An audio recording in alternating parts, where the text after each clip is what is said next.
24th of December. Right, this morning, my arm's aching already. Hang on, I'm going to try and prop you up in my cupboard door. Yay! That works. Okay, I can drink my coffee now. This is my third cup. It's decaf, so I don't feel too guilty. Okay, so this morning I've had a physio appointment. What's the time? 5 to 12. 5 to 12. I can't believe that. Okay, so I've had a physio appointment, which was really good. Then I packed lots of orders. So thank you so much if you've been placing orders from my shop. You've kept me very busy. And I'm so grateful, thank you. And there's still lots and lots of gorgeous Christmassy stitch markers, progress keepers, candles, all the lovely things in my shop. So now I'm going to put my pinny on in a second, and I'm going to make my Christmas pudding, because you have to make it today, ready to steam tomorrow. I didn't realise that. Well, I think I did realise that, but I kind of forgot it. So that's what I'm going to do. So I'll share that with you as I go. Okay, I thought I'd just share with you. I popped you inside my cupboard here, just there. It works a treat.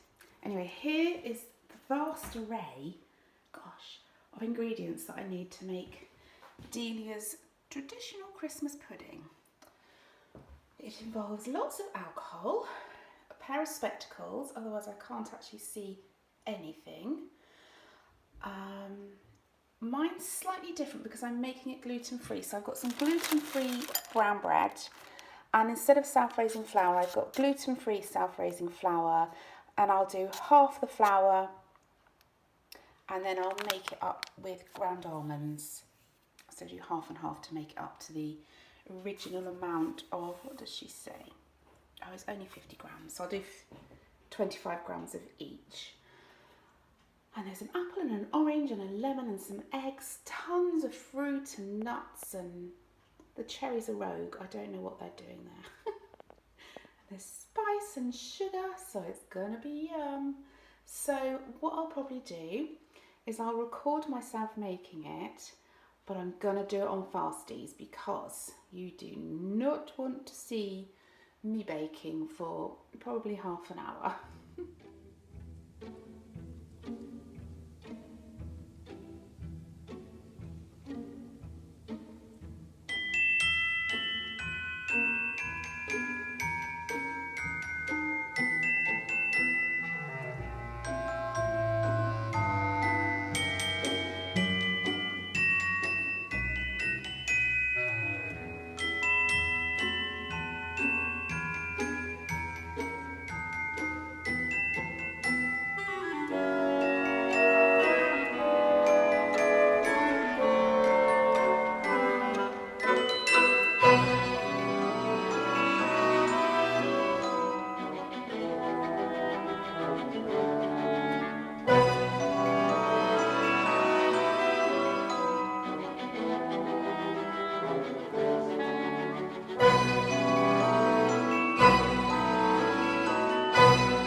These are my socks today. I and yesterday actually, and they are the Marianne socks, and they were knit from the Wool Barn yarn. Can't remember the colourway, but it could have been Nougat. All the details, hey boo, all the details are on my Ravelry page. And Mabel's licking my neck. What are you doing that for, you dinky? All details are on my Ravelry page for them, and they're called the Marianne socks. I don't know if I said that or not. But these were knit by the loveliest Angel, a viewer of my podcast and friend. And I'd started them, and I said I didn't know whether I could carry on. She said send them to me, and I'll knit them for you, and she did. And I love them. I think these are one of my most favourite pairs of socks because of that.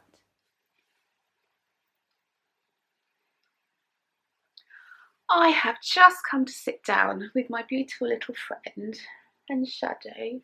Yes, that's you, isn't it?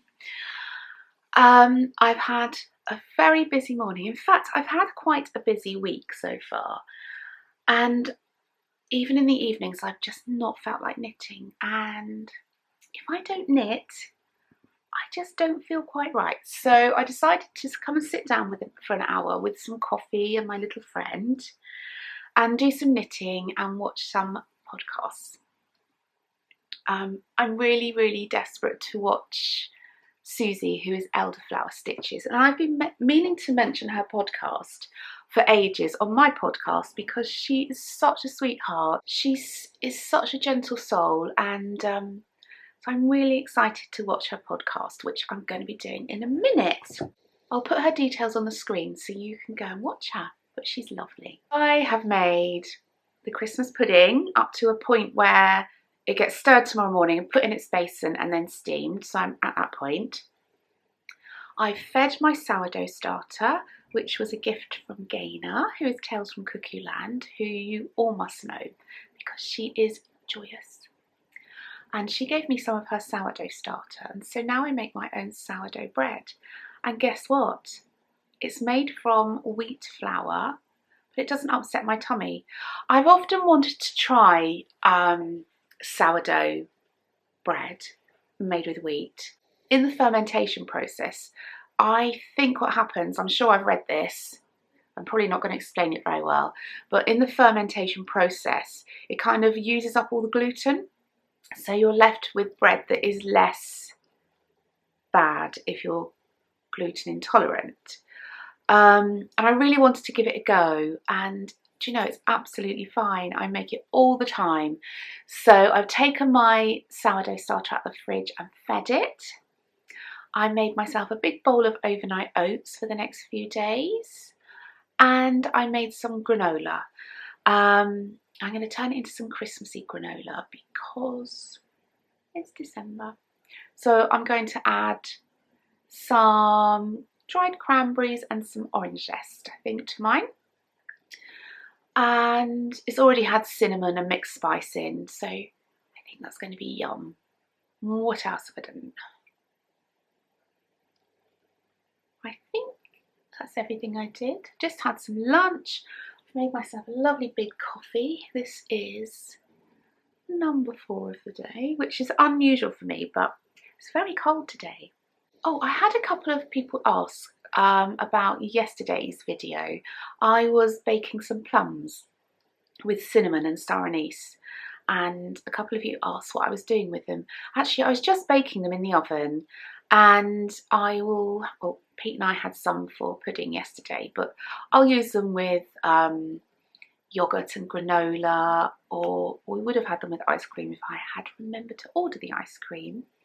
But they're just really delicious, and plums are really inexpensive at the moment. I think I paid 99p a punnet, and I got 2 punnets, and so I got a big bowl of lovely baked plums in the fridge.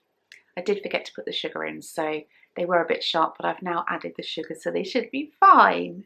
Later on today, Bryony's coming for tea, but it's going to be a bit of a rush. I won't see her for very long because I have got a doctor's appointment in Guildford, which is about half an hour away. So I think I'm going to try and upload my video earlier today because I won't get home till, not late, but late for me. And yeah, so I thought I'd share with you what I'm knitting at the moment. Let's have some more coffee. Oh, so yummy. I don't think I've showed you this bag, not properly anyway. This was sent to me by my lovely, lovely friend Nicola, who is Bumble Stitches. She just surprised me with this and the cutest little mouse stitch marker. I honestly have the loveliest friends. I can't believe how lucky I am. So, what I'm knitting in here, let's see if I can get it out of the bag without too much tanglement. That's pretty good. I'm knitting these. Look at that little stitch marker. So cute. Amy, Taylor S Studios, she gave that to me last year. It's so pretty. So these, you may recognise them when I turn them round. These are my little rabbit socks, and I will show you a picture of them. Oh, I love this pattern so much. It's one of my favourite patterns that I've ever written. So these were made for Easter, and these are also made in collaboration with Amber from Makers Haven. But I've decided to knit these without stripes and just in this gorgeous yarn. This is called Maraschino and it's by Dandelion and Dogwood. I've had it a couple of years actually, and I'm also using this boucle yarn, which I think was Drops. I think it was Drops. So I've decided to make, actually these were actually Amy's idea. So these are going to be Saint Nick socks. So going to have little boucle buttons all up here, and then at the top it's going to have a turned down cuff in this. I think it's going to look so cute. So yeah, I'm really pleased, and I love this little pattern. The little stitch pattern here would have been where you change the yarn, but it just looks really pretty just in one colour. I'm really chuffed with these, and I'm going to sit down and I'm going to watch some podcasts and drink my coffee and generally just let my mind go blank, because I don't know about you, but this time of year my mind is so vast and it's exhausting. So I'm taking a moment. I've put, so I don't know if you can see if my diffuser's going there. I've put some calming oil in there, and I'm just going to chill for a while, enjoy my coffee and enjoy some podcasts. So I'm going to say goodbye because I won't be chatting to camera again today, and tomorrow I have lots to share with you, so I'm hoping to sit down and do like a mini tiny podcast. Thank you so much for all of your comments. You're all so thoughtful and kind in what you say to me, and I really, really appreciate that. Unless you ask like a proper direct question, I won't be getting back to comments. I read them all and I mark them with a heart. I love the comment, just so that you know that I've read it and I've loved it. But I think if I replied to the comments, it would tip me over the edge. None of us want that, do we? So yeah, I'm just going to do some knitting now. I hope you're enjoying your December, and I'll chat to you tomorrow. Bye!